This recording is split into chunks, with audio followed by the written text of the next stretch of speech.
Hello everyone, welcome back to home science with Charlie. तो अभी इधर 2-3 दिन से थोड़ा सा हम लोग नहीं कुछ कर पा रहे थे, वीडियो या कोई भी पढ़ाई हमारी बंद थी बिल्कुल। तो चलिए आज फिर से हम लोग स्टार्ट करेंगे और प्रैक्टिस सेट करेंगे हम लोग, जो आपका सबसे ज़्यादा हेल्पफुल है वो नेट के एग्ज़ाम के लिए, क्योंकि आपका दिसंबर में नेट का एग्ज़ाम होने वाला है। सारे क्वेश्चन भी उसी टाइप के हैं।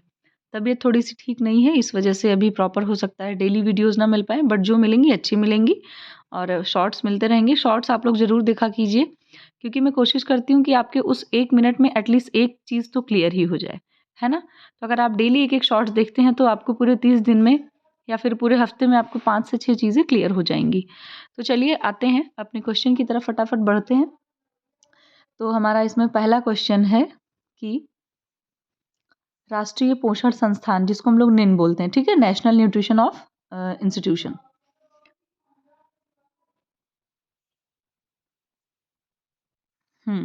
तो ये आपका कहाँ पर है? ये है आपका हैदराबाद में, ठीक है? बी को मैच कर देंगे। फिर है आपका CFTRI यानी कि central food and technological research institute. तो ये कहाँ पर स्थित है? आपका मैसूर में। फिर दूसरा है, तीसरा मतलब कि केंद्रीय आलू शोध संस्थान। तो ये है आपका शिमला में, और शिमला आपका क्या है? राजधानी है आपके हिमाचल प्रदेश की। इसके बाद है भारतीय शर्करा तकनीकी संस्थान। ये है आपका कानपुर, उत्तर प्रदेश। ये जो CFTRI है मैसूर है, इसकी स्थापना कब हुई थी? आप लोग कमेंट सेक्शन में बताइएगा। इसके बाद हमारा फिर से क्वेश्चन है, थोड़ा सा 1 मिनट आप लोग रुको, मैं आती हूँ। हाँ, तो दूसरा क्वेश्चन है हमारा, पास्चुराइजेशन प्रक्रिया को क्रमिक रूप से सजाएं। आपको क्रम में लगाना है, सीक्वेंस वाइज, ठीक है? तो सबसे पहले हम लोग पास्चुराइजेशन जब करते हैं मिल्क का, तो क्या करते हैं?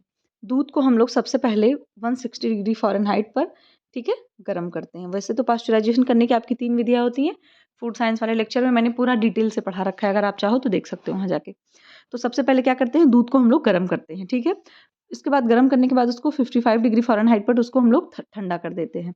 उसके बाद फिर क्या करते हैं? दूध को निर्जीवाणुकरण बोतलों में भरकर सील कर देते हैं। पैक करके दूध हमें भेजना है, तो ज़ाहिर-सी बात है इस तरीके से। तो इसमें सबसे फर्स्ट नंबर पे आपका होगा सेकंड वाला। उसके बाद हम दूध को ठंडा करेंगे, फिर हम करेंगे दूध को पैक। तो आपका 2, 1, 3, ठीक है? जो कि आपका बी वाला दिख रहा है, तो हम लोग बी के साथ चले जाएँगे। याद रखना है आपको अच्छे से। फिर नेक्स्ट है हमारा, 1 सेकंड। नेक्स्ट ये है कि निम्नलिखित में कौन-कौन आहार संरक्षण की विधियाँ हैं? आपसे फूड प्रिजर्वेशन की बात हो रही है। तो पास्चुराइजेशन है, बिल्कुल पास्चुराइजेशन है, क्योंकि हम लोग मिल्क को पास्चुराइज़ करते हैं और उसको, जिससे उसमें उसके सूक्ष्म जीवाणु भी मर जाते हैं, और दूध को हम लोग एक समय तक, मतलब 1-2 से 2 दिन तक आप कह सकते हो रख सकते हैं, ठीक है? फिर है आपका किरिडियन। किरिडियन का मतलब है यहाँ पर रेडिएशन। कुछ-कुछ ऐसी रेज़ होती हैं, लाइक जैसे गामा रेज़ होती हैं, उनको क्या किया जाता है फूड में, मतलब फूड प्रोडक्ट जो होते हैं, जिनको संरक्षित करना होता है, उसमें उसको एंटर कराया जाता है, जिससे क्या होता है कि जो जो भी बैक्टीरियल इन्फेक्शन होता है या किसी भी तरह का कोई भी इन्फेक्शन हो, तो उसके ग्रोथ का जो चांस होता है वो काफ़ी कम हो जाता है। तो रेडिएशन भी आपका जो है खाद्य संरक्षण की विधियों में आता है। फिर आपका बोतलबंदी, यानी कि जो हम लोग पैक करते हैं डिब्बे में, तो ज़ाहिर-सी बात है डिब्बे में पैक रहेगा तो उससे भी एक तरीका होता है संरक्षण करने का। स्टरलाइज़ेशन है, बहुत हाई टेम्परेचर पर फूड को, या फिर जिस कंटेनर में फूड रखा जा रहा है उसको स्टरलाइज़ कर दिया जाता है। इसके बाद है फलों का मुरब्बा, जैम, जेली बनाकर। तो हम लोग क्या करते हैं? जैम, जेली बना कर के भी संरक्षित करते ही।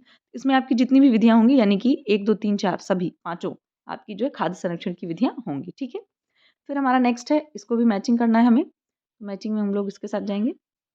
मैचिंग में आपका है कि बार्ली को बियर के रूप में, बार्ली मतलब जो आपका बार्ले होता है, ठीक है? बार्ली यहाँ पे लिखा है। तो बार्ले का हम लोग बियर, मतलब लोग बियर बनाते हैं। तो वो जो बियर बनाया जाता है, तो कैसे बार्ले को यूज़ करते हैं? बार्ले को क्या किया जाता है? उसका फर्मेंटेशन किया जाता है, यानी कि खमीरीकरण। फिर है मांस, मछली, अंडा। इसको क्या करते हैं? इसको हम लोग मतलब निर्जलीकरण करके इसको संरक्षित किया जाता है। मांस को, मछली को, उसमें जो वाटर कंटेंट होता है उसको सुखा दिया जाता है।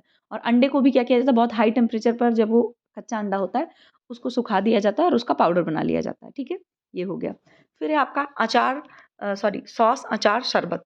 इनमें क्या किया जाता है? रासायनिक पदार्थों का उपयोग किया जाता है। जैसे आपका सॉस है, अचार है, इन सब चीज़ों में क्या करते हैं? सोडियम बेंजोएट क्या है? केमिकल ही है, तो वो मिला दिया जाता है, तो उससे आपका जो भी अचार, शरबत, ये हाँ, अचार, शरबत और ये जैम वगैरह जो होती है, वो चीज़ें आपकी बढ़िया समय तक रहती है, ठीक है? फिर है सरसों का तेल और नमक। तो सरसों का तेल और नमक में क्या किया जाता है? कुछ कीटाणुनाशक द्रव्यों का उपयोग कर दिया जाता है, जिससे आपके नमक और कीटाणु, नमक और सरसों चीज़ें का तेल वगैरह वाली चीज़ें आपकी खराब नहीं होती हैं। तो इसको मैच करना है आपको, फर्स्ट का दूसरा, बी का पहला और सी का चौथा। यहाँ पर आप चले जाइए, ठीक है? फर्स्ट वाला आपका सही हो जाएगा, ठीक? फिर हमारा नेक्स्ट है, कौन कौन सी वस्तुओं में नमक लगाकर तथा इसे सुखाकर संरक्षित रखी जाती हैं। तो इसमें क्या होता है, चावल दाल सब्जियां, मांस मछली अमचूर, या आलू टमाटर परवल गोभी, या आलू अचार अंजीर। ठीक है, तो क्या करते हैं हम लोग, सबसे ज़्यादा जो मांस मछली और अमचूर होता है और इमली होती है, इसमें हम लोग नमक लगाकर इसको सुखा कर रख देते हैं, आराम से चलता है। अमचूर तो आपका सालों साल तक चलता है। ठीक है, ये हो गया। फिर नेक्स्ट है, निम्नलिखित में से किसका जैम सर्वोत्तम नहीं बनता है। तो ब्लैक कैरेट है, रसभरी है, अंजीर है, आलू है। इसमें नहीं की बात करा तो जो आपकी आलू होती है, आलू से हम किसी भी तरीके का जैम नहीं बना सकते हैं। ठीक है, जैम फलों के गूंदे से बनाया जाता है, तो जिस फल में आपका गूदा अच्छा होगा उसका वो अच्छा बनेगा। ठीक है, फिर हमारा नेक्स्ट है कि खाद्य पदार्थों के जलांश पूर्णतः समाप्त कर देने से जीवाणुओं का प्रभाव नहीं पड़ता है। कारण दिया है, सूखे फलों में शर्करा के घनत्व बढ़ने से शीघ्र खराब नहीं होते हैं। इसमें जो आपकी दोनों बातें हैं वो दोनों बातें आपकी सही तो हैं, बट क्या है, यहाँ पर इसकी व्याख्या सही नहीं दी गई। ठीक है, क्यों नहीं सही है, क्योंकि यहाँ पर क्या कह रहा है कि खाद्य पदार्थ इसलिए नहीं खराब होते क्योंकि उनका जल पूरी तरीके से सुखा दिया जाता है, लेकिन यहाँ पर जल की जगह ये शर्करा की बात कर रहे हैं। तो ये बात सही है बिल्कुल कि जल जब समाप्त हो जाता है तो उससे फल जल्दी खराब नहीं होते, क्योंकि जब नमी नहीं रहेगी तो फलों में किसी भी इन्फेक्शन के बढ़ने के चांसेस कम रहेंगे। इस वजह से दोनों स्टेटमेंट सही तो है। जब फलों को सुखाते हैं तो शर्करा का घनत्व तो बढ़ता है, नो डाउट, लेकिन जो खराब नहीं होता है वो क्यों होता है, क्योंकि जल भी साथ साथ खत्म हो जाता है, नमी कम हो जाती है, इसलिए फल खराब नहीं होते हैं। तो यहाँ पर हम बी के साथ जाएंगे, मतलब दोनों स्टेटमेंट सही है, बट उस एक्सप्लेन एक दूसरे को अच्छा नहीं करा। ठीक है, नेक्स्ट है, खाद्य पदार्थों को धुआं देने की विधि द्वारा भी संरक्षित किया जा सकता है। जो फूड प्रोडक्ट होते हैं कुछ कुछ में क्या किया जाता है, धुआं दिया जाता है, जैसे मछली को धुआं देकर के भी संरक्षित किया जाता है, मछली वाले चैप्टर में हमने पढ़ा है। कारण दिया है, इस विधि से खाद्य पदार्थों का बाहरी आवरण सूख जाता है तथा वह संरक्षित हो जाता है। जब किसी भी खाद्य पदार्थ का बाहरी आवरण सूख जाएगा तो नमी या किसी भी तरह की हवा या कोई भी बैक्टीरियल इन्फेक्शन उसके अंदर एंटर नहीं कर पाएगा। तो इस वजह से यहाँ पर हमारा दोनों आपका जो स्टेटमेंट है वो आपका करेक्ट है, तो यहाँ हम ए के साथ जाएंगे। ठीक है, फिर अब नेक्स्ट क्वेश्चन है कि जैम, जेली तथा मुरब्बा को संरक्षण करने की विधि पर विचार करें। तो क्या किया जाता है विचार इसमें, कि शर्करा मिलाकर द्रुत गति से उबालना, फिर फल को धीमे धीमे उबालकर इसका पैक्टिन अलग करना, फिर जैम को जमने के लिए एक दूसरे बर्तन में डालना और जैम को ठंडा करना। इसमें आपसे ये पूछ रहा है कि इसमें से कौन कौन, अच्छा ये आपसे क्रम पूछ रहा है। ओके, एक सेकेंड, इसमें जाते हैं हम लोग। अरे नहीं भाई, हाँ, तो इसमें देखिए क्या किया जाता है, सबसे पहले हम लोग क्या करते हैं, पहले फल को हम लोग धीमे धीमे उबालते हैं। ठीक है, तो इसमें आपका सबसे पहले दूसरा हो जाएगा, उबालेंगे, जाहिर सी बात है। उबालने के बाद हम लोग क्या करते हैं कि शर्करा मिलाकर द्रुत गति से उबालना, फिर हम इसमें क्या करते हैं, चीनी मिलाते हैं। चीनी मिलाने के बाद इसको हम लोग धीरे धीरे इसको उबालते हैं। ठीक है, मतलब पकाते रहते हैं इसको। इसके बाद फिर क्या करते हैं, जैम को हम लोग ठंडा करते हैं। फिर क्या करेंगे, जैम को हम ठंडा करेंगे। ठीक है, तो 4 हो गया आपका। और ठंडा करने के बाद क्या करेंगे, जैम को जमने के लिए दूसरे बर्तन में डाल देंगे। समझ गए आप, तो आपका क्या क्या हो जाएगा, दूसरा, पहला और चौथा, तीसरा। दूसरा, पहला, चौथा, तीसरा। ठीक है, तीसरा आपका, तो ये दूसरा आपका सही हो जाएगा। ठीक, तो ये आपसे सीक्वेंस पूछता है, एग्जाम में आपका पूछता है। ठीक है, तो एक चीज़ और है कि कोई भी चीज़ अगर आप जेली बना रहे हैं तो जेली आपकी उतनी, मतलब जिस फ्रूट की, जिस भी फल की आप जेली बना रहे हैं, तो उस फल में पेक्टिन की मात्रा जितनी अच्छी रहेगी, जेली आपकी उतनी अच्छी जमेगी, अच्छी बनेगी। ठीक है, तो आप ये कह सकते हो कि जेली बनाने की जो मात्रा है, या जेली का जो एक मतलब छूने पे जो सख्त रहती है वो, तो किसकी मात्रा पर निर्भर करती है, आपके पेक्टिन की मात्रा पर। ठीक है, अमरूद हो गया आपका और सेब हो गया, तो इन सभी चीज़ों में पेक्टिन अच्छी मात्रा में पाया जाता है, तो अच्छा इसका जेली बनती। ठीक है, अब नेक्स्ट है, भोजन के शारीरिक कार्य के अंतर्गत निम्नलिखित में से कौन सा नहीं आता है। यहाँ पर नहीं की बात हो रही है। तो तंतुओं का निर्माण, ऊर्जा प्रदान करना, शरीर को सुचारू रूप से चलाना, भोजन व्यक्तियों में आपसी संबंध बढ़ाने और उनकी मैत्री सुदृढ़ करने में सहायक होता है।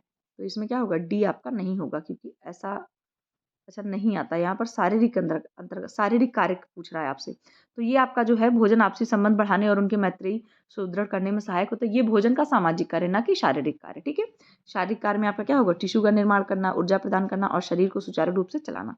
तो डी आपका सामाजिक कार्य हो जाएगा। ठीक है, फिर हमारा नेक्स्ट क्वेश्चन है, एक स्वस्थ वयस्क व्यक्ति में सामान्यतः लगभग 12 से 14 ग्राम हीमोग्लोबिन प्रति 100 मिली रक्त में होता है। क्या ये बात आपको सही लग रही है, कह दीजिए बिल्कुल सही लग रही है। ठीक है, इसके बाद है कि मनुष्य को वही भोजन अधिक मानसिक संतुष्टि प्रदान करता है जिसे वह प्रतिदिन बदल कर खाता है। तो क्या ये बात ऐसी है, कुछ ऐसी कोई बात नहीं है। जो भोजन हमें पसंद होता है, जो भोजन हमारे शरीर के लिए उपयोगी होता है, अगर उसको हम डेली खाएं तभी वो, ऐसा कुछ नहीं कि हमें तभी मानसिक संतुष्टि मिलेगी। ठीक है, तो यहाँ पर सिर्फ आपका पहला स्टेटमेंट करेक्ट होगा, दूसरा आपका गलत माना जाएगा। फिर नेक्स्ट है, यहाँ मैचिंग करनी हमें। ये आपके पेरिसेबल और नॉन पेरिसेबल फूड की बात कर रहे हैं, मतलब कि अविकारीय और विकारीय खाद्य पदार्थ। तो देखिए, जो अविकारीय खाद्य पदार्थ है मतलब जिसको आप एक लंबे समय तक स्टोर करके रख सकते हैं, तो ये आपका जो चीनी, गुड़ और कॉफ़ी होता है, इसको आप अच्छे से रख सकते हैं, ठीक है। चीनी, गुड़ आप सालों साल तक रख लेते हैं। पहले गाँव में गुड़ वगैरह बनता था तो 1-1 साल, 2-2 साल तक गुड़ रखा रहता था। इसके बाद है अर्धविकारीय खाद्य पदार्थ। अर्धविकारीय मतलब जो चीज़ें थोड़ा-सा जल्दी खराब हो जाएँ, मतलब बहुत जल्दी ना खराब हो, लेकिन थोड़े टाइम के बाद खराब हो जाएँ, लाइक 1 महीने, 2 महीने, इस तरीके से आप कह सकते हो। तो यहाँ पर आपका हो जाएगा घी, दलिया और मैदा, ठीक है। फिर सुविधाजनक खाद्य पदार्थ, जो सुविधा के हिसाब से आप उसको आराम से रख सकें, तो सुविधाजनक खाद्य पदार्थ आपका हो जाएगा डिब्बाबंद फूड प्रोडक्ट, ठीक है। फिर आपका विकारीय खाद्य पदार्थ, तो विकारीय में आपका 1 बच गया, तो उसमें आपका अंडा है, फल है, खोया है। अंडा, फल, खोया आपका अगर आप नहीं रखेंगे तो वो जल्दी से ही 4 मैक्सिमम जो है 4 से 5 दिन में वो खराब हो जाते हैं, ठीक है। तो यहाँ से आपके 4 क्वेश्चन बन गए और 4 चीज़ें भी आपको पता चल गई, ठीक है। फिर हमारा नेक्स्ट क्वेश्चन है, मैचिंग वाला बहुत सारे क्वेश्चन है आज। देखिए, सूखे और हवाबंद बर्तन, मतलब कि सूखे और हवाबंद बर्तन मतलब एयर टाइट कंटेनर में आपको कौन-सी चीज़ रखनी चाहिए? तो आपका जो चीनी और गुड़ है उसको हमें एयर टाइट कंटेनर में भर के रखना चाहिए कॉफ़ी को, नहीं तो उसमें अगर थोड़ा भी मॉइस्चर गया तो वो चीज़ें खराब हो जाएँगी। फिर है विशिष्ट आयुर्वेदिक गोलियों का प्रयोग। तो हम लोग आयुर्वेदिक गोलियों का प्रयोग किसमें करते हैं? अनाज और दाल ये सब चीज़ें रखी रहती हैं तो उनमें डाल देते हैं जिससे वो खराब ना हो। फिर संग्रह करने से पूर्व सूखा भून लेना। उसको रखने से पहले हम भून लेते हैं। तो क्या रख लेते हैं? सूजी और दलिया को अगर आप भून के रखते हैं तो उसकी नमी खत्म हो जाएगी और जब नमी नहीं रहेगी तो उसमें कीड़े नहीं लगेंगे। फिर है गीली रेत में दबाकर रखना। तो गीली रेत में हम लोग अदरक को दबा करके रखते हैं जिससे वो जल्दी खराब ना हो और उसका मॉइस्चर बना रहे। ये हो गया आपका। अब नेक्स्ट क्वेश्चन फिर से हमारा, एगमार्क का यूज़ कहाँ होता है? सभी को पता है। सॉरी, कहाँ होता है? पर्यावरणीय अनुकूलन जो खाद्य पदार्थ होते हैं उसमें इको मतलब सॉरी ये नहीं, पर्यावरणीय नहीं। जो आपका एग मार्क है ये आपका कृषि उत्पादन के लिए जाएगा। फिर आपका इको मार्क हमारा पर्यावरण से अनुकूल जो भी खाद्य पदार्थ रहते हैं उन पे लगा होता है। फिर आपका एफपीओ, फूड प्रोडक्ट ऑर्डर, तो वो किस पे लगा होता है आपका? ये सॉरी, फ्रूट प्रोडक्ट ऑर्डर होगा, ये फूड नहीं, क्योंकि ये फलों से निर्मित खाद्य पदार्थ की गुणवत्ता को बताता है। और इसके बाद है आपका आईएसआई, तो वो क्या करता है? कोई भी कारखाने में बने खाद्य पदार्थ की गुणवत्ता को बढ़िया दिखाता है, ठीक है, दर्शाता है। चारों चीज़ें याद कर लीजिए। यूजीसी नेट में भी एक उठा के पूछ सकते हैं, टीजीटी पीजीटी किसी भी एग्जाम में पूछ सकते हैं, बहुत बेहतरीन क्वेश्चन है। और इस समय जो लोग बीपीएससी की तैयारी कर रहे हैं बिहार वाले एग्जाम की, तो उसमें जीके जीएस में भी आपसे ये सब चीज़ें पूछ ली जाती हैं, बड़ा कॉमन सा वो है। तभी तो मैं कहती हूँ हमारा जो होम साइंस है एकदम, मैं तो इसको इसीलिए कहती हूँ मल्टी डिसिप्लिनरी है एक, है ना? मल्टी डिसिप्लिनरी अप्रोच है इसमें, पढ़ने की भी और पढ़ाने की भी। तो मतलब तमाम चीज़ें हम और सब्जेक्ट की भी इसी में पढ़ लेते हैं और मतलब कह सकते हैं आपकी बढ़िया, मतलब इसीलिए तो मुझे बहुत अच्छा लगता है होम साइंस, मैं ये बताऊँ आपको। फिलहाल आते हैं, डिब्बाबंद खाद्य पदार्थ खरीदते समय किन-किन बातों पर ध्यान देना चाहिए? तो कैसा ध्यान देना चाहिए, क्या-क्या है? डिब्बा पिचका हुआ, जंग लगा हुआ, फूला हुआ नहीं होना चाहिए, बिल्कुल ध्यान रखना है इस बात का। डिब्बे पर लगे लेबल, पैक की तिथि, खराब होने की संभावित तिथि को अवश्य पढ़ना चाहिए, ये भी सही है। अच्छी कंपनी द्वारा निर्मित तथा मानकीकृत चिन्ह द्वारा प्रमाणित होना चाहिए। यह आपका उपयुक्त सभी यानी कि ऑल ऑफ द अबव। तो इसमें आपका हो जाएगा सभी, ठीक है, डी ऑप्शन। आपको ये चारों चीज़ें अच्छे से देख करके तभी वो चीज़ लेनी चाहिए। फिर हमारा यहाँ पर आ गया है आपका वो करने वाला, क्या कहते हैं, मैचिंग वाला। तो देखिए क्या करना चाहिए हमें, सूजी, दलिया, आटा, तो इसको हमें क्या करना चाहिए, केवल सीमित मात्रा में ही खरीदना चाहिए, मतलब आपको जितनी आवश्यकता हो उतना ही आप खरीदो इसको। फिर है आपका मसाले जो हैं, मसाले आपको कैसे खरीदने चाहिए, आवश्यकता अनुसार ही खरीदना चाहिए, जितनी आपको नीड हो। फिर है घी, तेल, मक्खन, तो घी, तेल, मक्खन को क्या करना चाहिए, थोड़ी मात्रा में खरीदना चाहिए, क्योंकि देखिए भाई ये भी खराब हो जाते हैं और दूसरी चीज़ ये है कि इनको बहुत ज़्यादा आज के समय में ना यूज़ किया जाए तो ही हमारा हेल्थ मतलब सही रहेगा, आप कह सकते हो। किया जाए यूज़ बट थोड़ा-सा ज़्यादा ना यूज़ किया जाए। और मांस, मछली, मुर्गा कैसा है, जब आपको जिस दिन यूज़ करना हो उसी दिन आप इसको यूज़ करें, ठीक है? आई मीन उसी दिन परचेज़ करें, क्योंकि ये भी आपका जल्दी खराब होने खाले वाले खाद्य पदार्थों में आता है, ठीक है? अच्छा, ये शायद 2 बार हो गया, सॉरी। चलिए, अब दूसरा है, सभी प्रकार की फफूंदी हानिकारक नहीं होती है, परंतु गेहूँ, मूँगफली, राई आदि पर उगने उगने वाली फफूंदी हानिकारक होती है। ये बात आपकी बिल्कुल सही है, फर्स्ट स्टेटमेंट आपका करेक्ट है। कारण दे रखा है, ये एफ्लाटॉक्सिन नामक विषैला पदार्थ बनाती है, तो ये वाली बात भी आपकी सही है। रीज़न बिल्कुल सही दे रहा है कि जितनी भी अनाजों में फफूंद लगती है, वो एफ्लाटॉक्सिन नामक विषैलापन क्रिएट कर देती हैं, जिससे वो खाद्य पदार्थ हमारे लिए बिल्कुल भी जो है बेनिफिशियल नहीं रह जाता है। तो इसमें यहाँ पर आपका ए वाला ऑप्शन हो जाएगा कि दोनों बातें सही हैं और उसकी एक्सप्लेनेशन भी सही दी गई है। फिर है, आहार संरक्षण से क्या लाभ है? खाद्य पदार्थों के वितरण को बढ़ाया जा सकता है, खाद्य उत्पादनकर्ता को अधिक लाभ पहुंचाया जा सकता है, खाद्य पदार्थों को अधिक समय तक सुरक्षित रखकर गरीबों को पोषण आधारित पहुँचाया जा सकता है। आहार की विभिन्नता बढ़ाई जा सकती है एवं धन की बचत की जा सकती है। इन चारों स्टेटमेंट को अच्छे से पढ़िए और खुद समझिए, ये बात बिल्कुल सही है। ये चारों चीज़ें मतलब आहार संरक्षण में लाभ प्रदान करेंगी हमें, ठीक है। वितरण को बढ़ा सकते हैं। वितरण कैसे बढ़ा सकते हैं? जब खाद्य पदार्थ सूख जाता है, उसका जल की मात्रा उसकी हम लोग कम कर देते हैं, तो आप कह सकते हो कम जगह में ढेर सारा अनाज आप भेज सकते हैं, ठीक है। तो ये बिल्कुल सही बात है, वितरण को बढ़ाया जा सकता है। इसके बाद है उत्पादनकर्ता को अधिक लाभ पहुँचाया जा सकता है। ये भी बात बिल्कुल सही है कि जो लोग उत्पादन करते हैं, उन लोगों को आसानी रहती है भेजने में, क्योंकि उसका भार भी कम हो जाएगा, तो वो बड़े आराम से कहीं भी भेज सकते हैं उसको। और जब क्या बोलते हैं, इसके बाद अधिक समय तक सुरक्षित रखकर, बात सही है, जब अधिक समय तक सुरक्षित रखेंगे तो गरीबों को पोषण भाई दिया जा सकता है, लंबे समय तक स्टोर करके रख सकते हैं वो। कि मान लो कभी उनके पास अच्छी आमदनी हुई है, तो वो आराम से ढेर सारा अनाज खरीद के स्टोर कर लें और भाई लंबे समय तक अपना उसको चलाएँ, क्योंकि हर व्यक्ति की तो इनकम जो है फिक्स नहीं होती ना, बात ये है। फिर आहार की विभिन्नता भी बढ़ाई जा सकती है, ये भी बात बिल्कुल सही है। इसमें आपका सारा कुछ सही हो जाएगा, 1, 2, 3, 4 चारों चीज़ें आपकी, ठीक है। फिर नेक्स्ट है हमारा यहाँ पर, ये बहुत इंपॉर्टेंट क्वेश्चन है। ये आपका जो आईएसओ है उसमें कई सारे होते हैं कि ये जो नंबर दिए गए हैं, ये नंबर अलग-अलग मतलब स्टैंडर्डाइजेशन को डिनोट करते हैं, ठीक है। जैसे देखिए आपका इसमें जो आईएसओ 9001 है आपका, ये क्या करता है, ये किसी भी प्रोडक्ट की क्वालिटी को जो है, क्वालिटी मैनेजमेंट उसका कैसा है, उस चीज़ को डिनोट करता है, ठीक है।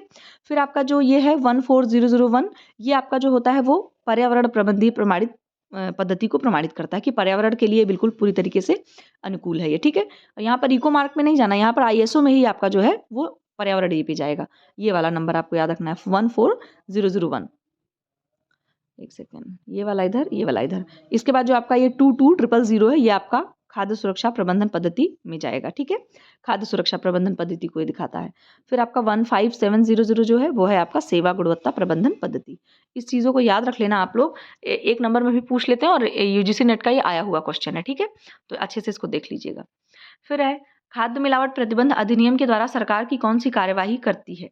तो मिलावट और गलत प्रस्तुतिकरण पर प्रतिबंध लगाती है, खाद्यान्न में मिलावट करने वालों को दंड देती है, उपभोक्ता के लिए शुद्ध खाद्यान्नों की व्यवस्था करती है, उपरोक्त सभी। तो इसमें आपका हो जाएगा उपरोक्त सभी, डी आंसर हमारा करेक्ट हो जाएगा।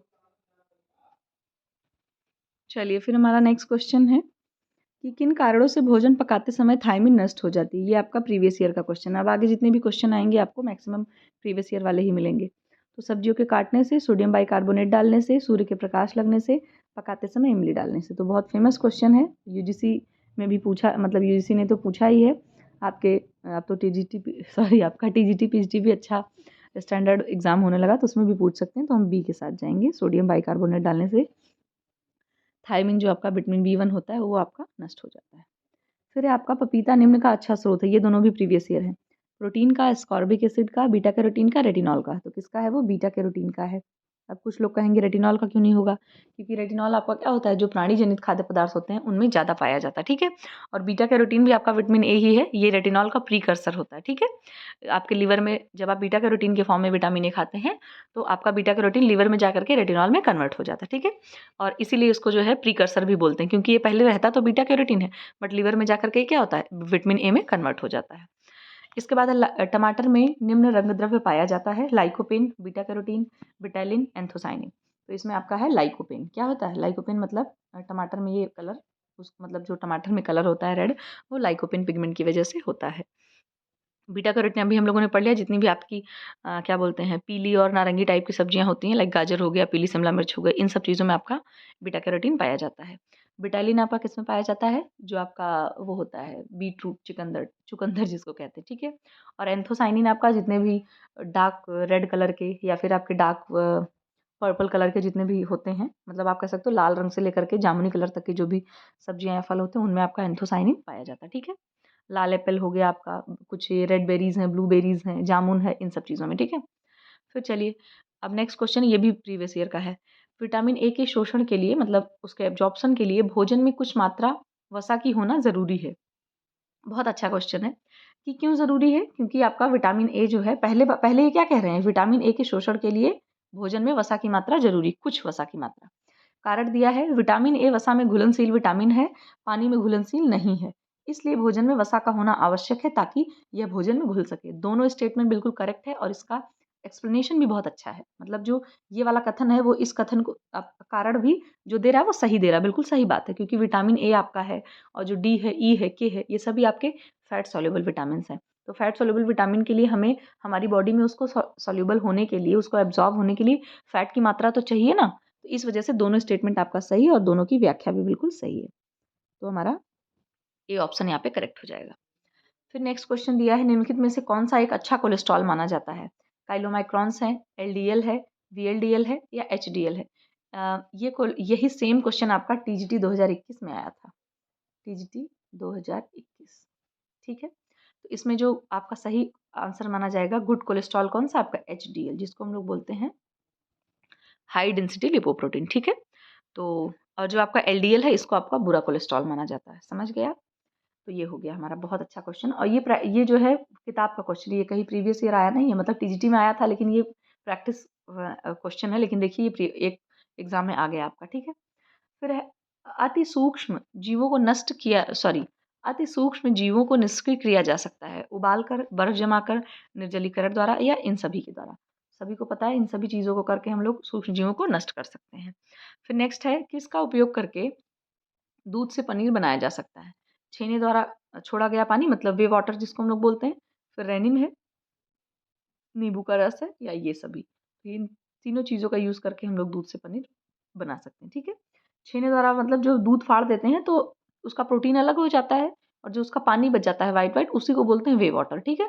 वो पानी भी काफ़ी न्यूट्रिशियस होता है। तो अगर आप कभी भी घर में पनीर बनाएं उस पानी को फेंकें ना, चाहे उसको आप सब्जी में डाल दें ग्रेवी के लिए, चाहे उससे आप आटा गूँथ लें, चाहे आप उससे चावल बना लें, कुछ भी आप उससे यूज़ कर लें, उसको फेंकें ना, वो भी पानी क्योंकि अच्छा होता है, ठीक है, और काफ़ी उसमें विटामिन मिनरल्स होते हैं। चलिए, तो आज के लिए इतना ही क्वेश्चन था और हम लोग अब फिर से मिलेंगे दूसरी वीडियो में।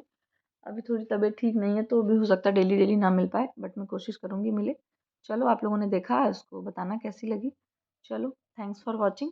अब मिलते हैं दूसरी वीडियो में और तब तक आप लोग पढ़ते रहिए, रिवीजन करते रहिए। यूजीसी नेट का एग्ज़ाम है, बीपीएससी वाला भी एग्ज़ाम आ गया है 6 to 8 वाला, तो उसको भी आप लोग तैयारी करते रहिए, पढ़ते रहिए। सारी चीज़ें पढ़िए, क्योंकि देखिए एग्ज़ाम और पढ़ाई, प्रिपरेशन, ये सब चीज़ें कभी भी वेस्ट नहीं जाती हैं, क्योंकि हमें नॉलेज ही मिलती है, तो नॉलेज कभी वेस्ट नहीं जाती, ये बात आपको बहुत अच्छे से पता है। तो चलिए अब रखते हैं, bye bye, take care, good night.